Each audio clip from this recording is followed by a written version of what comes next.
열왕기하 12장. 예후 7년에 요아스가 왕이 되어 예루살렘에서 40년 동안 다스렸다. 그의 어머니는 브엘세바 출신 시비야, 영양이다. 제사장 여호야다의 가르침을 받은 요아스는 살아있는 동안 하나님을 기쁘게 해드렸다. 그럼에도 다산 산당들은 제거하지 않아서 백성이 여전히 그곳을 찾아 제사를 지내고 향을 피웠다. 요아스가 제사장들에게 지시했다. 하나님의 성전에 들어오는 거룩한 헌금, 곧 의무적으로 바치는 헌금과 자원하여 바치는 헌금을 잘 계산하여 성전 안에 파손된 곳이 있거든 그것으로 보수하시오. 그러나 요아스가 왕이 된 지 23년이 지나도록 제사장들은 아무 일도 하지 않았다. 성전은 전에 없이 황폐해졌다. 요아스 왕이 제사장 여호야다와 다른 제사장들을 불러놓고 말했다. 어찌하여 초라하기 짝이 없는 이 성전을 아직까지 보수하지 않고 있소. 성전 보수를 위해 돈을 거두는 일을 이제 금지하겠소. 이제부터는 들어오는 돈을 모두 넘기도록 하시오. 제사장들은 더 이상 돈을 거두거나 성전을 보수하는 일에 관여하지 않기로 했다. 그러자 여호야다는 괴 하나를 가져다가 뚜껑에 구멍을 뚫어 하나님의 성전 정문 오른쪽에 두었다. 문을 지키는 제사장들은 하나님의 성전에 들어오는 모든 헌금을 그 괴에 넣었다. 괴 안에 돈이 가득 차면 왕의 서기관과 대제사장이 괴를 비우고 헌금을 계산하곤 했다. 그들은 계산한 돈을 성전 사업 관리자들에게 주었고 그들은 그것을 다시 목수, 건축 일꾼, 석수, 석공, 그리고 하나님의 성전 수리와 보수에 쓸 제목과 다듬은 돌을 구입하는 사람들에게 지불했다. 성전 보수에 관계된 모든 비용을 댄 것이다. 그러나 하나님의 성전에 들어오는 돈을 예전용 추가 물품, 은잔, 초의 심지를 자르는 도구, 나팔, 각종 금은 그릇 등을 구입하는 데는 사용하지 않았다. 장인들에게 주어 하나님의 성전 보수에만 쓰게 했다. 또한 이 사업에 쓰는 돈을 취급하는 사람들에 대해 확인할 필요가 없었는데 그것은 그들이 정직한 사람들이었기 때문이다. 보상제물과 속죄제물로 지정된 헌물은 건물 사업에 들어가지 않고 바로 제사장들에게 갔다. 이즈음 아람왕 하사엘이 용감히 나아가 가드를 공격하여 그곳을 점령했다. 그는 내친금에 예루살렘도 치기로 했다. 이에 대한 대책으로 유다왕 요아스는 모든 신성한 기념물, 조상인 유다왕 여호사밧과 여호람과 아하시아가 거룩한 용도로 바친 예물, 자기 자신이 받았던 거룩한 기념물, 성전과 왕궁 창고들에 있는 모든 금가지를 모아다가 아람왕 하사엘에게 보냈다. 하사엘은 만족하여 자기의 길로 갔고 예루살렘은 공격하지 않았다. 요아스의 나머지 생애와 시대, 그가 행한 모든 일은 유다왕 연대기에 기록되어 있다. 말년에 그의 신하들이 모의하여 외곽 요새 성벽에 진입로를 거닐고 있는 요아스를 암살했다. 암살자들은 시므아스의 아들 요사갈과 소멜의 아들 여호사밧이었다. 요아스는 그렇게 죽어서 다윗성의 가족 묘지에 묻혔다. 그의 아들 아마샤가 뒤를 이어 왕이 되었다. 열왕기하 13장. 이스라엘 왕 여호아하스. 유다 왕 아하시아의 아들 요아스 23년에 예후의 아들 여호아스가 사마리아에서 이스라엘의 왕이 되어 17년 동안 다스렸다. 그는 이스라엘을 죄악된 삶으로 끌어들인 느밧의 아들 여로보암의 길을 그대로 밟았다. 왼쪽으로나 오른쪽으로 치우치는 법도 없이 하나님 앞에서 한결같이 악하게 살았다.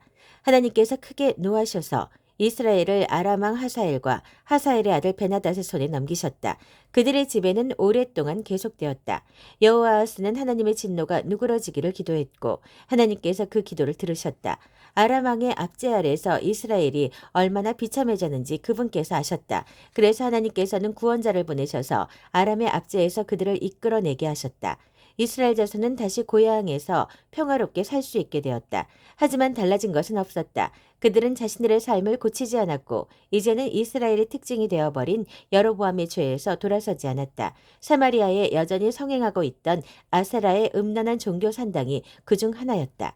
하사엘의 압제를 겪고 난 여호아스의 군대에는 기병 10명과 전차 10대와 보병 10,000명밖에 남지 않았다. 나머지는 아람왕에 의해 초토화되어 남은 것이라고는 쭉정이뿐이었다.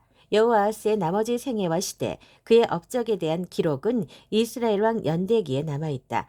여호아스는 죽어서 자기 조상과 함께 사마리아에 묻혔다. 그의 아들 여호아스가 뒤를 이어 왕이 되었다. 이스라엘 왕 여호아스. 유다의 요아스 왕 37년에 여호아스의 아들 여호아스가 사마리아에서 이스라엘의 왕이 되어 16년 동안 다스렸다. 그는 하나님 앞에서 악하게 살았다. 그는 이스라엘을 죄악된 삶으로 끌어들인 느밧의 아들 여로보암의 죄에서 한 걸음도 벗어나지 않았다. 그와 똑같은 길을 그대로 걸었다. 여호아스의 나머지 생활 시대 그의 업적과 유다 왕 아마샤와의 전쟁에 대한 기록은 이스라엘 왕 연대기에 남아 있다. 여호아스는 죽어서 자기 조상에게 돌아갔다. 여로보암이 그의 왕위를 이어받았다. 여호아스는 사마리아 왕실 묘지에 묻혔다. 엘리사가 병이 들었다. 곧 죽게 될 병이었다. 이스라엘 왕 여호아스가 그에게 문병을 갔다. 그는 엘리사를 보더니 흐느껴 울며 외쳤다. 내 아버지여, 내 아버지여, 이스라엘의 전차와 기병이시여. 엘리사가 그에게 말했다. 가서 활과 화살을 가져오십시오. 왕은 활과 화살을 가져왔다. 그러자 엘리사가 왕에게 말했다. 손으로 활을 잡으십시오. 왕이 손으로 활을 잡자 엘리사가 왕의 손 위에 자기 손을 얹었다. 엘리사가 말했다. 이제 동쪽 창문을 여십시오. 왕이 창문을 열었다. 그러자 엘리사가 말했다. 쏘십시오. 왕이 활을 쏘았다. 엘리사가 큰 소리로 말했다. 하나님의 구원의 화살입니다. 아람에게서 구하시는 화살입니다. 아람이 하나도 남지 않았을 때까지 남지 않을 때까지 왕께서 아람과 싸울 것입니다. 엘리사가 말했다. 이번에는 다른 화살을 드십시오. 그는 화살을 들었다. 그러자 엘리사가 이스라엘 왕에게 말했다. 바닥을 치십시오. 왕이 바닥을 3번 치고 그쳤다. 거룩한 사람은 왕에게 화를 냈다. 어찌하여 바닥을 6번 치지 않았습니까? 그랬더라면 아람이 끝장날 때까지 왕께서 아람을 쳐부수었을 것입니다. 그러나 이제 왕은 그를 3번밖에 물리치지 못할 것입니다. 그런 다음 엘리사가 죽으니 사람들이 그를 묻었다. 얼마 후에 모압 부족의 도적대가 종종 그랬듯이 그 땅을 침략했다. 하루는 사람들이 어떤 사람의 죽음을 묻다가 그 도적대를 보게 되었다. 그들은 주검을 엘리사의 무덤 속에 던지고 달아났다. 그런데 그 주검이 엘리사의 뼈에 닿자 그 사람이 살아나 일어서서 2발로 걸어 나왔다. 아람왕 하사엘은 여호아스가 다스리는 동안 계속해서 이스라엘을 괴롭히며 못살게 굴었다. 그러나 하나님께서 이스라엘에게 은혜를 베푸시고 그들을 불쌍히 여기셨다. 그분은 아브라함과 이삭과 야곱과 맺은 언약을 기억하셔서 그들과 함께 하셨다. 그분은 그들을 포기하지 않으셨고 오늘까지도 그들을 버리지 않으셨다. 아람왕 하사엘이 죽고 그의 아들 베나다시 뒤를 이어 왕이 되었다. 여호아스의 아들 여호아스가 상황을 역전시켜 전에 자기 아버지 여호아스가 하사엘의 아들 베나다스에게 빼앗겼던 성읍들을 되찾았다. 여호아스는 3번 전쟁에 나갔고 그때마다 그를 물리쳐 이스라엘의 성읍들을 되찾았다.